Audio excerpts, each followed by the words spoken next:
Hi, welcome to Movie Review Mom. I'm the mom and I do the movie reviews. And today, the movie I'm reviewing is called Don't Breathe 2. This is the sequel to this horror movie that actually received rave reviews several years ago.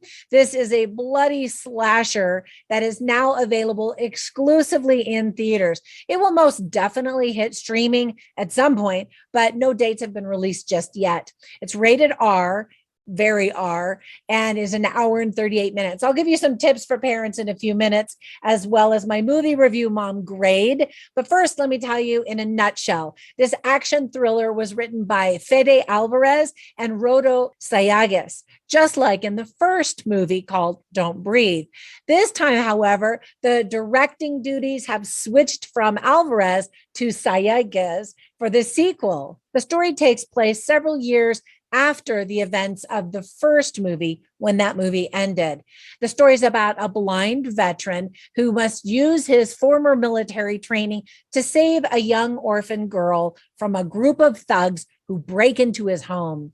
This movie is one of those films that critics hate on Rotten Tomatoes with a low score of 48%, while audiences are getting a kick out of it with a high score of 88%. I'm always fascinated by how there could be so much disparity in the grades on some movies, and this is one of those movies. So comment down below to tell me which side of the spectrum you agree with. I would love to hear what you think about the movie. So there were some things that I liked about the movie. First of all, I absolutely loved Stephen Lang in the movie Avatar, and I can't wait for that next movie to come out. Stephen Lang is absolutely believable as a retired vet with a certain set of skills, like Liam Neeson, that are needed to protect his home and other people, even though he's blind. And it's crazy the stuff that he could do while being blind. Some might say that's a stretch of reality. However, maybe not. I mean, you just have to watch the movie. I never saw the very first home invasion movie in this franchise, but I hear that in that one, the protagonist, Stephen Lang, is a villain, a bad guy. And so in a fun twist, he becomes an unexpected and even unlikely hero in this movie. So fans of the first movie, I think, will really enjoy the second one. I love it when movies have Easter eggs in them. So in this film, you see Hernandez, who's played by Stephanie Arcila. She's wearing a baseball cap with the production company logo, Bad Hombre, on it, which means bad guy on it. I love the last empowered line of the movie and the look on the person's face. And I'm not going to give you any spoilers. I just thought it was good. Young Madeline Grace does a really good job as Phoenix, this frightened, terrified young orphan. She's so young and already has a really impressive filmography. She's had roles on Grey's Anatomy, in Bunked. She's been in a lot of TV shows and some movies. And so I expect great things from her in the future if she wants a career in acting, which it sure looks like she does. Keep watching after the rolling credits for a bonus scene that's, I don't want to give you any spoilers, but might make you go, ah. And then there are twists. I love twists in movies. So there were some things I didn't really like or thought could have been done better in this movie. The first is it has a really slow, super cheesy start. I was like, really? All right, whatever. And then many of the scenes are visually dark, thematically, but also just because they occur at night or in a dark house. And I don't know if that's intentional to help us kind of feel like what it might feel like if we were blind and or had a hard time seeing.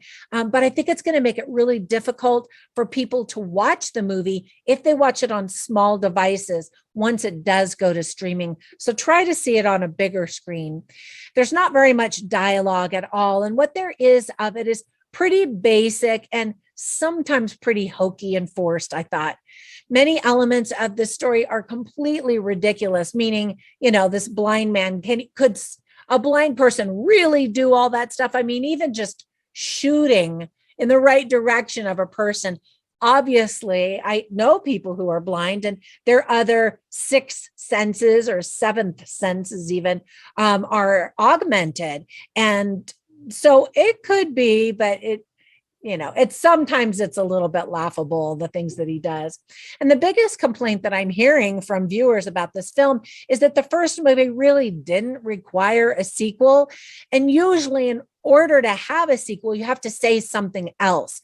So because of that, I liked that there was a sequel, because in this movie, his role is switched, allowing you to have more compassion for him than what you felt in the first movie.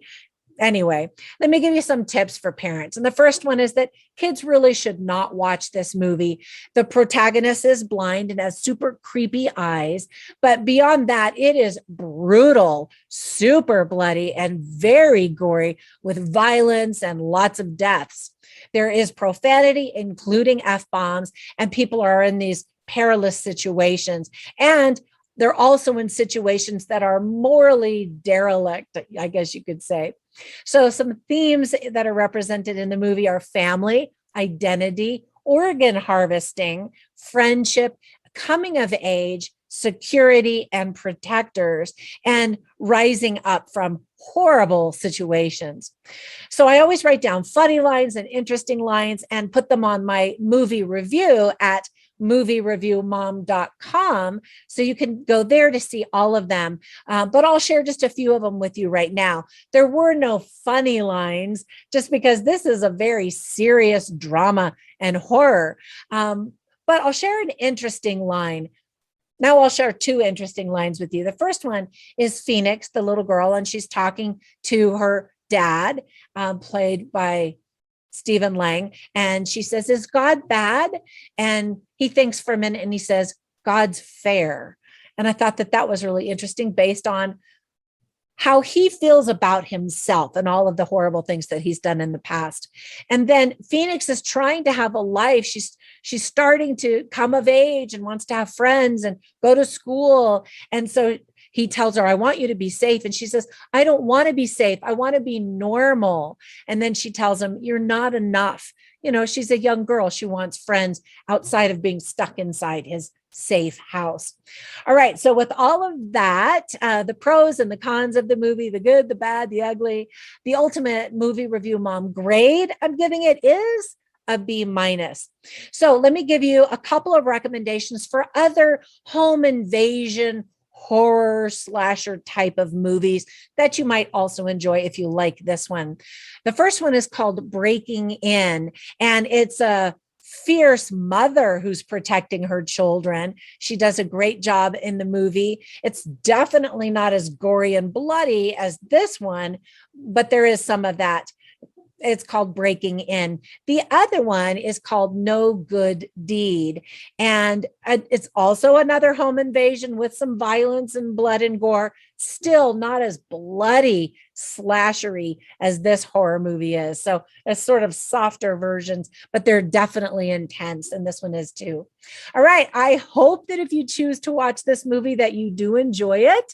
And thank you so much for spending a few minutes with me. I appreciate it, especially those of you who make it to the end of my video, my movie reviews. I really appreciate that. Be sure and subscribe and give me a thumbs up, because then YouTube will spread YouTube magic fairy dust all over my channel and help it to grow. So thank you so much for that. I will catch you in the next movie review or trailer reaction. And until then, bye for now.